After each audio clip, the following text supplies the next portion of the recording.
Every creator will face a rebrand in their career. And for most, the first one is when they start creating content.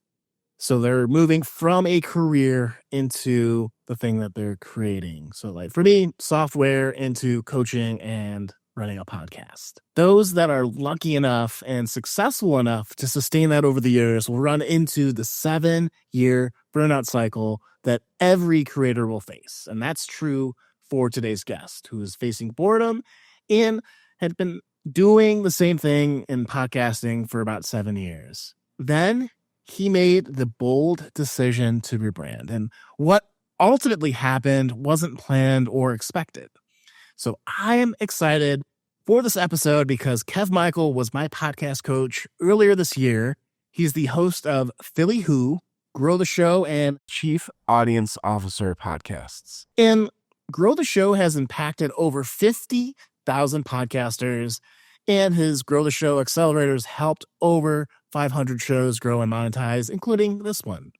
The accelerator is amazing, and the whole idea of Creators That Crush was formed in that program. So in today's episode, you're going to want to stick around because we're going to talk about how the 7-year creator burnout cycle showed up for Kev, basically to the day, and how he navigated feeling bored, uninspired, to feeling excited about his business. We'll also talk about the tension between your art and the business side and how you need to grow both to be successful. We'll talk about how creators can survive burnout, evolve, and arise anew. And we'll also talk about how you can boldly make the decision to start something new, even when you're already successful, and how to navigate that. We'll also talk about Kevin's top takeaways for every creator that wants to grow their show.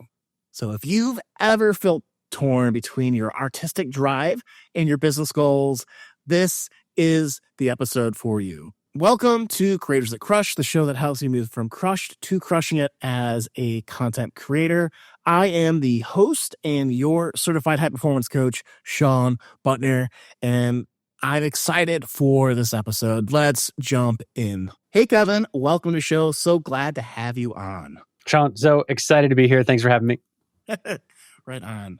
So recently you went through a rebranding arc in your business. You were Grow the Show, which is how we met. Very great to go through the program. And then you created Chief Audience Officer, and now you're probably by the time this is released, you're going back to Grow the Show.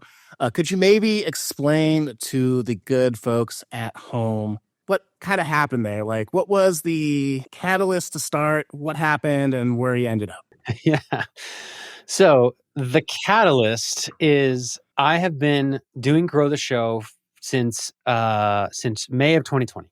So it's been 5 years, and I have gone through many different seasons of podcast growth. So when I first launched my original podcast in 2018 about my hometown of Philadelphia, I grew that show by leveraging Instagram. I made audiograms, which at the time blew people's minds because videos were new. You never saw anything move on Instagram. And then I'd had a bot that would follow people. And back in those days, if someone followed you on Instagram, the convention was that you followed them back. So I would have a bot that followed people and they'd follow me back. And that's actually that plus some word of mouth and a little bit of press grew Philly Who. So I launched Grow the Show that taught those and some other tactics that I used to grow Philly Who. And very shortly after launching Grow the Show in 2020, TikTok succeeded in taking over the world and completely changed the online landscape to where all the social media platforms suddenly have For You pages. So growth suddenly became short form video and podcast guesting.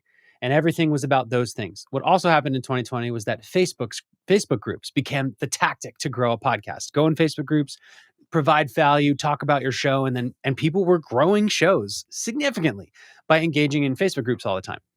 Then Facebook kind of put the kibosh on Facebook groups. You couldn't get any reach there anymore. And then the strategy became podcast guesting. And then suddenly that plus the advent of AI made it so that podcasters are completely inundated with horrible podcast pitches And so it's way harder to get featured on other podcasts. And also, in general, people just have heard kind of the same interviews over and over again. So that stopped working. So now we're at like mid to late 2024.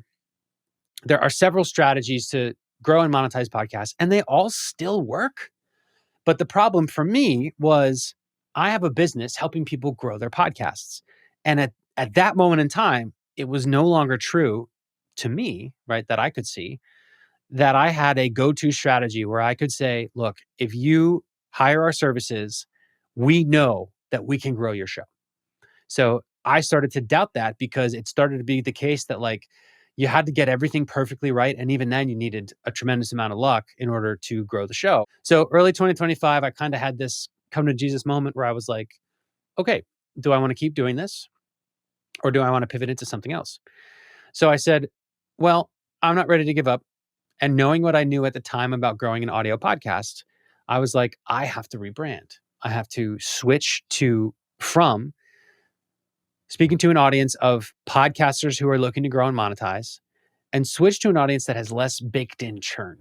Because every month, 10,000 people launch a podcast, and every month, 9,997 people quit podcasting.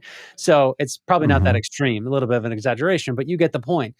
So I said, okay, let me adjust my business so that my podcast is about how to grow an audience for a business owner. And the thinking is that's a show that business owners are going to want to listen to for a really long time. It won't have so much baked in churn. So in doing so, I rebranded to Chief Audience Officer. And I said, this is what my show is. My product will still be the Grow the Show Accelerator. I'm just doing what I see as the best move to grow my podcast. Well, the thing that I didn't expect to happen in doing so was number one, I began to become reinvigorated on growing podcasts because I was like, oh, there's way more meat on this bone, obviously. And there's more to be done. I just needed to be excited again. So I got excited about the show. I discovered that the window is open now for podcasters to grow on YouTube and working one-on-one with several clients on YouTube and just seeing the better data and the fact that you can iterate faster and there's just so many more tools and ways to grow an audience on YouTube. I was like, okay, I definitely want to make Chief Audience Officer a YouTube first show. Well, in doing so, I was learning so much about YouTube, and with my one-on-one clients, I was garnering shocking results where I was like, holy crap, this might even be, I don't want to call it easy, but right now the wins are coming easier in growing podcasts on YouTube than they ever did in audio. So I was like, wow. And through my one-on-one client, I was able to repeat results to a point where I was like, okay, I'm ready to launch a new group version of my program. Well, because of that, I spent like 2 months making episodes that are just about podcast growth. And after like the 8th one in a row, I'm like, man, I'm just still making Grow the Show. Like I'm introducing it as you're listening to Chief Audience Officer. Today, we're going to talk about podcast growth. And I was like, man, I think there's more to be done here. On top of that, in really digging even further into YouTube, I saw that the YouTube channel that I have has an audience of podcasters. And anytime I published a Chief Audience Officer episode, it was really good content and it was really well packaged. And the people who commented were like, why does this have so few views? But those videos were performing the absolute worst on my channel. And speaking with other YouTube experts and just knowing what I know about audience, it's because my channel has podcasters listening to it. So they aren't clicking on the videos and they're not performing. So long story short, I realized if I'm going to do Chief Audience Officer, I have to start a new feed and I have to start a new YouTube channel. That comes at the same time as me just like getting more into making podcast content again. So with that, what I'm going to be announcing next week on the feed is that the Grow the Show podcast feed is going to go back to Grow the Show. And there will be a new podcast feed for Chief Audience Officer. And likewise, the YouTube channel, the same thing's going to happen. So for me, I'm just reverting a little bit. And I've been jokingly calling it an unrebrand. But really, it's just, I'm just splitting the two shows out. You know, I kind of took this new show and put it on top of Grow the Show, only to realize that there's too much show left. There's too much left in Grow the Show. There's too much juice to squeeze that it deserves to remain its own thing. And Chief Audience Officer it's a separate thing. Right. There's so much I want to unpack with that because it's really illustrative, I think, of at least for my audience, so many people become creators from a different profession, right? So you have that kind of transition where you're doing something different. You have this learning, doing the new thing that you can then apply to the new thing. There's a recognition of like kind of, I'll put it under the bucket of like losing the love for the thing. But it's the getting back into your like learning and growth that kind of reinvigorated grow the show. And now you're kind of like, wait a minute, like this is super great. Why would I stop? And I know this works too. Like there's that other thing of like, if it's working, don't stop it, which is really like, it seems so easy to not, or to forget that. But like I'm known for, doing this one thing and I want to branch out or challenge myself. And how do you navigate that? And I think even if I'm sure you didn't expect to have 2 shows at the end of this process, but there's something exciting for you to work on too now when grow the show. Well, as you build grow the show. Now it's 3. It's 3. Another one. Oh, and something new, right? Yeah. So during this whole process, I moved back to my old neighborhood in Philadelphia. So I lived in Miami. I moved back to Philly, but a completely different part of town, and I didn't love it. And I moved back to the neighborhood that I did love, where I owned a house for 6 years. My previous life is here in this neighborhood, and it has so reinvigorated my love of Philadelphia that I was like, oh, I totally want to bring back Philly Who and do in-person interviews. And what I learned from that, which is really, really applicable to creators, is I realized how much of me rebranding Grow the Show to Chief Audience Officer, I wanted to do in-person, in-depth interviews with with people that I like respect like crazy. And there's a lot of people who I want to interview who would not qualify as a guest of Grow the Show. So one of the ingredients that led me to rebrand Grow the Show to Chief Audience Officer was I was like, oh, well, I can have these like really well-produced in-person interviews with these people that I want to talk to. When I moved to my old neighborhood in Philly, that rekindled my love and desire to do Philly Who again. And I decided I'm going to bring it back in 2026, which immediately made Chief Audience Officer serving that purpose completely irrelevant. So I was like, oh, I can do those in-person interviews for Philly Who and just like build a studio here in Philly and scratch that itch as a creator.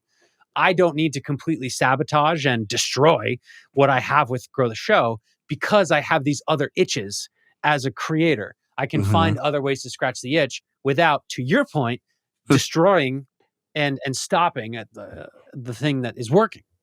I think it's amazing to have that example out there that you can try stuff, you can come back to what works. And ultimately, this is in pursuit of growth, and you're the Grow the Show guy. Where do you think creators really get snagged on situations maybe like this, or maybe in general, when it comes to growing their thing? So there's a creator that I really, really admire who says that creators and content creators tend to get burned out after 7 years. And he's done this study that discovers that like 7 years into content creatordom, they tend, you kind of get burned out on regularly creating content, which is funny because like, I don't know, I've never taken the time to do that deep of a study. And I was like, I don't know, 7 years doesn't seem like a long time. Well, wouldn't you know? I started creating Philly Who in February of 2018, 7 years almost to the day before going through this episode.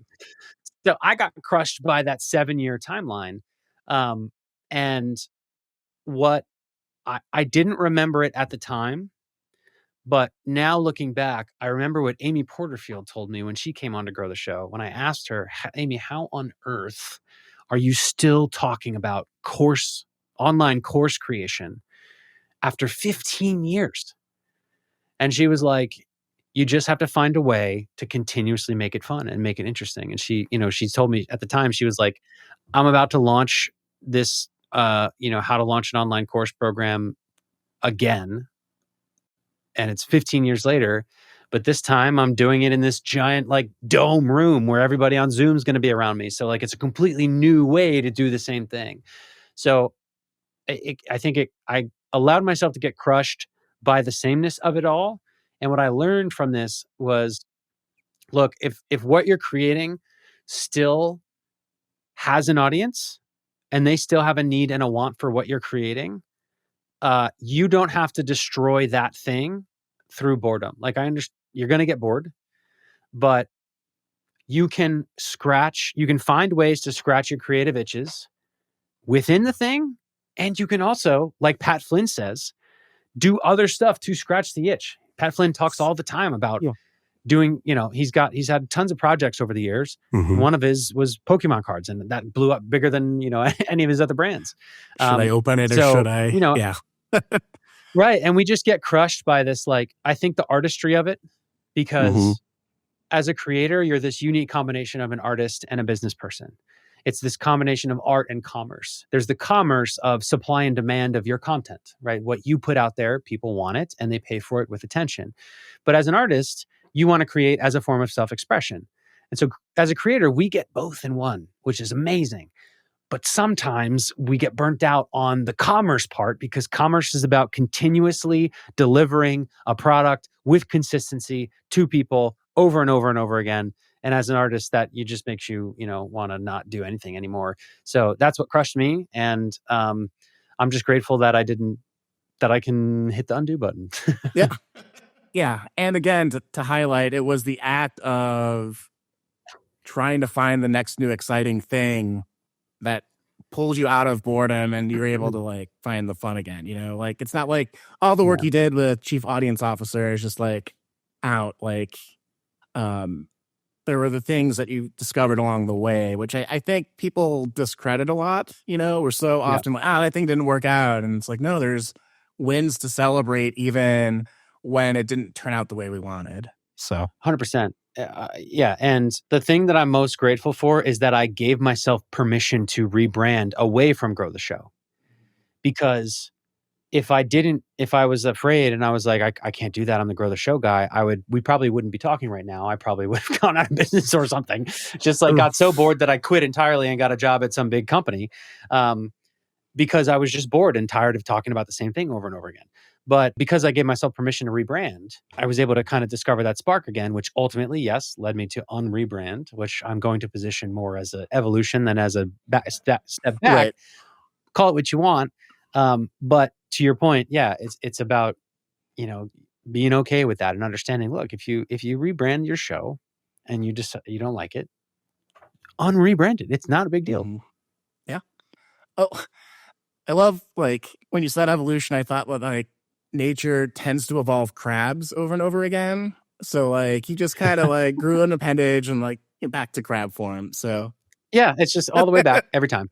Hey, it's Shawn. Before we get back into this episode of Creators That Crush, I wanted to invite you to a free 30-minute call if you are struggling with creative burnout, with confidence, with trying to make progress on your creative endeavor. And so on this call, we'll spend 30 minutes talking about one of your big goals or aspirations, or we'll talk about something you're struggling with.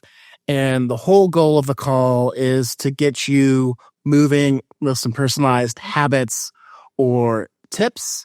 And so I just want to interact with people. And that's why I'm inviting you on this free call. So if that is interesting to you, please go to ShawnButtner.com and you'll see a button right at the top of the page called Schedule My 30-Minute Call.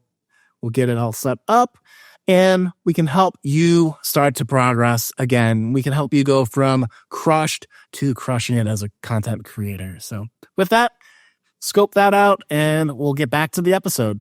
Shifting gears a little bit then on the opposite side, what do you think really helped you crush it to get back to this evolution again, back to the show?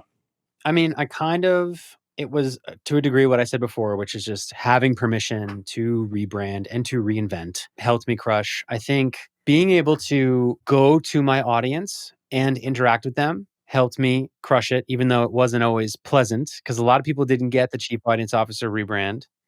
And what's funny about that is most of them eventually came around and actually went out of their way to say, hey, I get this now. And I've told a handful of those people that I'm doing the unrebrand, and almost all of them have been like, oh, thank God. But I think we've kind of touched on it already, which is what allowed me to crush, which I was stuck on for a while and I wasn't allowing this, is just the trust that I need to be excited. When I told Emily, my partner, that I was going to rebrand away from Grow the Show, she was really taken aback at first and maybe even a little nervous. And when I sold it to her, I was like, I need this to be fun for me again. I need this to be inspired. Mhm. As a content coach, I know that when you are uninspired and you are creating content because you have to, the content sucks and it's a really difficult spiral because Mhm. your content loses its luster, which means it loses its engagement. You stop growing, then you start to get even less invested. You start to resent it more, and it just keeps spiraling and spiraling. And I've seen that happen with the folks that I've worked on, the folks that I've studied over the years. And so I've known that I need to be excited about this. I need to be inspired. I need to look forward to making something in order for that thing to be good enough for me to achieve my goals. Um, and so that's what allowed me to start crushing it again. And I define crushing it here as just making progress, Mhm. where I kind of got, like I said, I kind of got stuck for a bit because I wasn't giving myself permission to have fun. I got crushed by, in my mind, the expectations of you have to publish, you have to talk about these things, like you have to publish at the same time in the same way. So what crushes you often later makes you crush it. Yeah. And that's how I kind of take apart my experience of the past few months. Yeah, I think that's beautiful. It's um what I took from it is you made the decision and you're just like, I'm just going to commit to this, and trusting in your artistic side, which you mentioned, you have the Exactly. business side, you have the artistic side, and like it's very easy to kill the artistic side with, what should I talk about? What should I do? What's really going to get the audience or whatever, and taking the bold step to be like, this is for me and I believe in this. And then seeing what happened. And then I think being rational and bringing the business side and being like, okay, like I intended it to be everyone needs to have a chief audience officer. And what's funny is me making the decision to go back to focusing on Grow the Show and helping podcasters grow for now is a chief audience officer decision, because looking at the landscape of the business and what the business needs and what the opportunity is in the market, it's like, you should be focusing on this audience and building around it and building it further. So I think the artistic side of me as a creator was so repressed for so long that it kind of busted out of the straitjacket and grabbed the wheel for a minute, and then the business person was like, oh wait a minute, let's let's get this back on course now. But the artistic side feels good now, so all is well. As you're going through this, what would you say would be like a couple of things? Because I consider you an audience expert still. When we were working earlier this year together on this show, I think a lot of the work was audience work. I'm like setting up Yeah. monthly tracking, which I've continued to do since, we weren't immediately working together. And, really thinking about how you are communicating. Everything you talked about going through chief audience officer, like you're the real deal because you like lived it and we're testing it and out doing it. What do you think most creators need to, like, if there were like fundamentals, maybe? Can we do a couple of tips for people to just think about in their podcasts or YouTube channels? That would be really good. Oh yeah. Oh yeah. I'm sure you So got tons. yes. So I just because I'm rebuilding my course material from the ground up, I just last week wrangled this. This is the most nebulous concept of the whole thing, which is like, what are the basics of understanding who your audience is and how to build an audience and stuff like that. And it's difficult to wrangle down into ways that folks can understand. And I just came out of this headspace because, like I said, I just rewrote for the fourth time the course material on it. And really, like any business owner or creator, if you're looking to enter a season of rapid growth, then I invite you to put on the business side of the creator hat for a moment. The artist side is going to occasionally protest and say, yes, but I have so many interests and there's so many people that I want to impact in the world and I want variety. But if you want to grow your audience, what you need is consistency. Everybody talks about consistency, and I don't mean what they're saying most of the time when they talk about consistency, which is they talk about consistency of publishing cadence. So I'm not saying you need to publish every Tuesday at 2 p.m. I'm saying consistency behind who is the singular point A that you are trying to impact, and what is the point B that you are promising to take them towards. So people get avatar. Who's your ideal client avatar? They get that. Point B can be an outcome. A lot of people are like, oh, I will help you make $1 million in 5 years or less. Maybe point B can be an outcome. It can also be an identity. It can be an ideal world, but it's still like, this is the journey that we're going on together. But the point A, the part that folks these days, I think, tend to miss is when I ask you, who is your target avatar? Who is your target audience? They default to giving me labels and demographic information. So they'll be like, it's men, or it'll be women ages, and it's usually gender ages blank. And as soon as they say that, I'm like, okay, we have work to do. Because they're like, men ages 20 to 40 living in the Pacific Northwest. And I'm like, do you know how many different men there are that are between that age group that live in that region? And do you realize how they are all consuming very different content, right? Mhm. So the same thing is true across a lot of labels.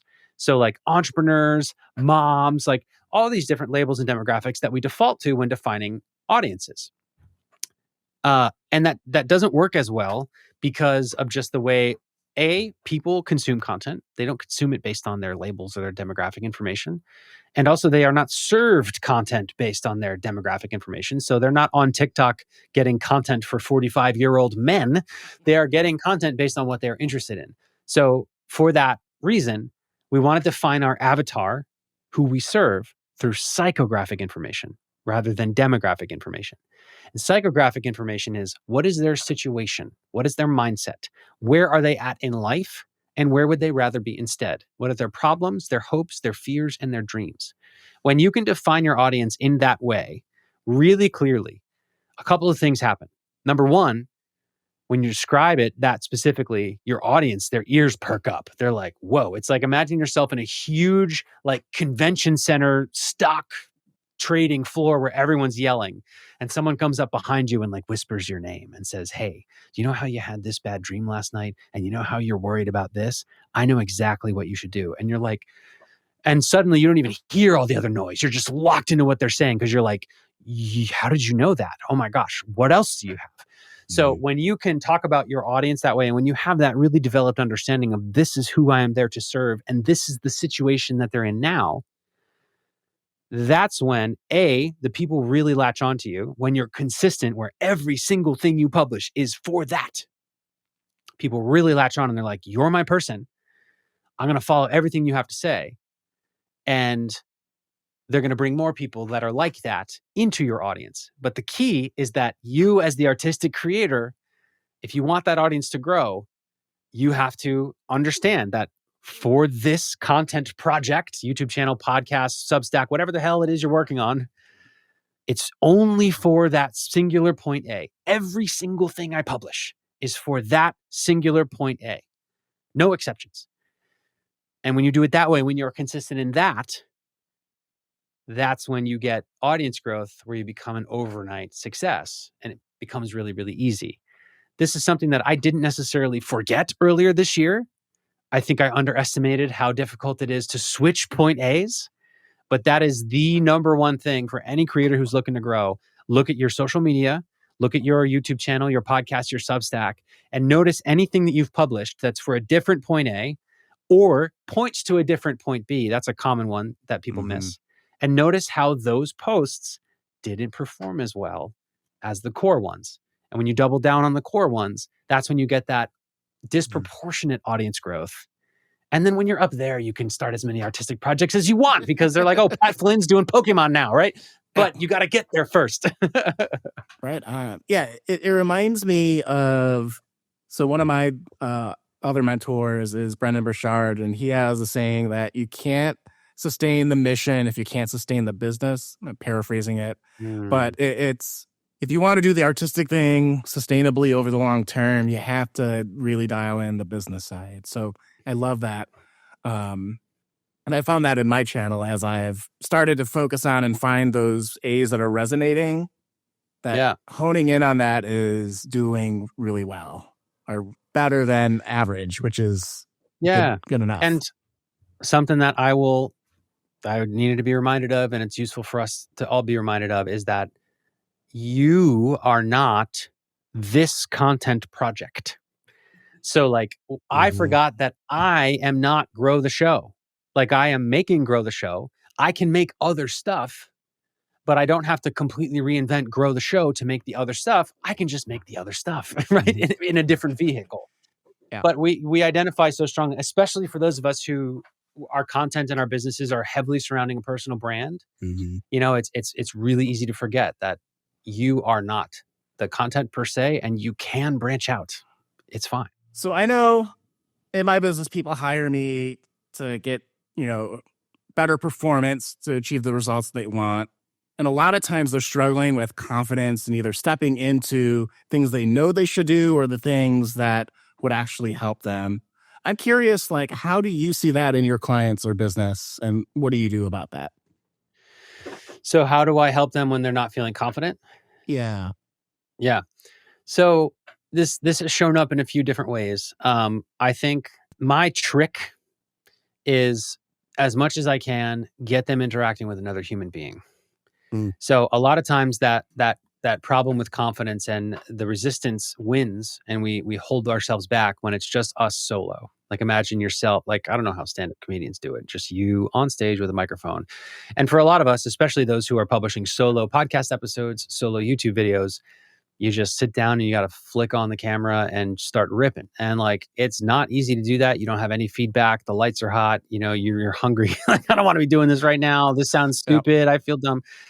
But as soon as you're interacting with another person, like doing an interview, ideally in person, these are great, but it's unmatched. Do it in person, or even if you're like, you can record solo content with other people's help. You can have somebody behind you, behind the camera, interacting, and even like content creators as large as Alex Hormozy will say, like, if I'm recording something solo, I have a team member behind the camera who's hyping me up and like who's reacting to some of the points that I'm making. So like, even the best of the best utilize this, because as soon as you're interacting with another person, you're focused on them, and you're no longer focused on yourself as much, and you're focused on either the conversation that you're having and how great it is, or you're focused on teaching them. Like, they're genuinely asking you questions, and you're like, oh my gosh, yes, let me give you this thing that I know can help you, which just feels very different than when you turn on the camera and you're like, oh, okay, so now I'm going to be this cringy person that wants a following, and I'm going to look like those people on social media who don't know, blah, blah, blah, blah, and then you just stop. So that's the hack. It's just, when you find yourself getting frozen because of confidence issues as a content creator, collaborate, ideally in person with someone. If you can't do that, do it remotely. And I have found almost always that breaks it out. Yeah, I could not agree more with that. And I think having, been coaching for 10 years and seriously doing it for 5 years, and of those 5 years being alone for 3 before being like, oh, I need to get some help, maybe get some different perspectives or just talk with people. Like, it shifted how I felt about the work. It became more exciting. Again, following that point of, we're social beings. We need to connect with people.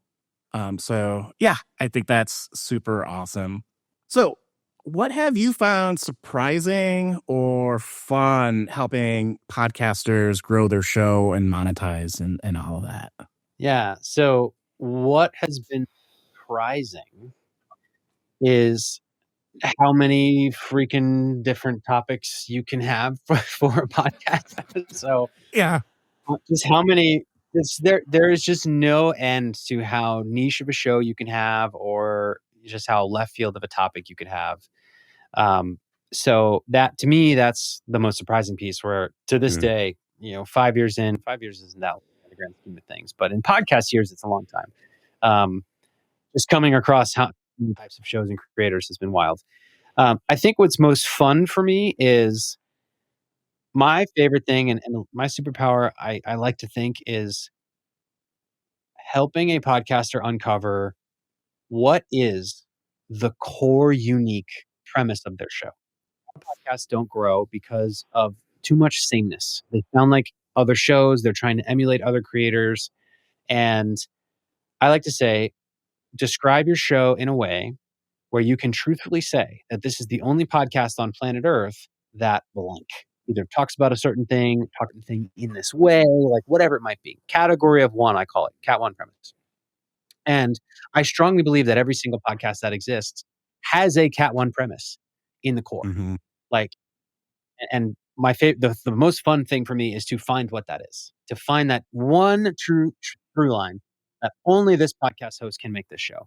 Mm. And the reason I find it so fun is because number one, how much the podcaster is very clearly feels seen and lights up when you kind of put on the table, this is what you're making. And they're like, yes. And they didn't even realize it, but they're like, yes, that is what I'm making. But also that's what kickstarts their growth because they're no longer they no longer sound like every other podcast ever. And they have a unique premise where people could be like, wow, that's really interesting. So I don't know. That's just for me the most fun because it just seems to Okay. really unlock a lot of people. And that's my favorite part. Right on. Oh, I love that.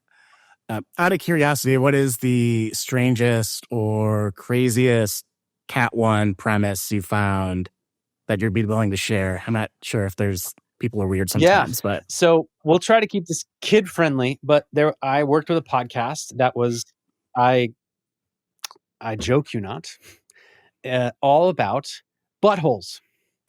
So the podcast was about your butthole, things that go in and things that come out. And I was like, okay. And it was a serious show, man. They had serious interviews. They had experts on. There were 3 people. There were investors. The show was monetized. And I'm wow. like, wow. Yeah. So that might be that one. I think that one, made the eyebrows go up the fastest of the ones, but there have been several others for sure. Cool. It's always interesting to hear. And when you're around the creators or the creator space enough, like there's usually a couple of crazy ones like that come up. That's pretty far out there. Well, I struggle to talk for 5 years about podcast growth. I don't know how someone can talk for 5 years about buttholes, but they do. Credit to them. Well, yeah, good juju, good energy to them. Not my thing. So yeah, wish them the best. Totally. Okay, so final question. I like to end the show with: what did you love about our discussion today? What did you take away as we were kind of getting into it? Anything come to mind? Well, so yeah, man, a couple things. So first of all, I haven't shared the journey of the rebrand in this way before. So that was fun and a little cathartic for me. And it's just nice because you understand the difference, just the tightrope walk that is crushing it as a creator versus being crushed as a creator, and how you can flip one side or the other due to a slight breeze. And so you have that perspective, and that's one of the things that I love about you and your show. So it's just really nice to be able to talk to someone who gets that and who can help me unpack that. Cool. Awesome. Yeah, I really enjoyed kind of being on the other side of the camera. I think so much time when we were doing the podcast coaching, it was more you learning about me, and it felt a little bit reversed here. Yeah. But I love the work that you're doing. You helped my show a lot. I know you help, so many other shows. If there's one thing, just kind of contrasting, like how quickly it is, like you pointed out, like you were crushed by this thing that you were doing really well for a while. And I'm excited that you're excited about it again. So I wanted to cheer you on with that. Yeah, this was great. I appreciate you so much for having me on. Cool. Thanks. Hey, it's Shawn, and what I really loved about this discussion with Kev was how open he was about his journey of evolving his brand and his career. I think so many of us will get caught up in, I want to make a change. I want to try something different. I want to find the passion in life. I want to follow my artistic instincts. And we get stuck trying to figure out what the next best action is. And so Kev, living as an example of what happens when you make the leap, you're bold about it, you heed that call in your heart, and you just see what happens. And he was able to rediscover his passion for helping podcasters grow and his grow the show business through this experiment. And so it's not something that is lost. It's not lost time. It's not lost effort for him to try the new brand and then come back. It was essential for his growth as a creator. And so I hope you're taking that away from this conversation. And but just so cool that was the journey, right? And so as you are going forth and thinking about what changes you need to make in your life to feel happier, to feel more confident, to feel more present in your career or your day-to-day, that it's the taking the action is the first step towards self-discovery. And everything great comes after figuring it out through movement, through pushing through listening and reflecting on your experience. So anyways, I really, I'm just so grateful for Kev sharing his time with us. And I hope you took a lot from this. If you loved this episode of Creators That Crush, you'll definitely love the one where I talk about the one thing you can do to skyrocket your confidence. So we'll find that over here in the show notes if you're listening at home. And with that, we'll see you guys in the next episode. This is Shawn Buttner signing off.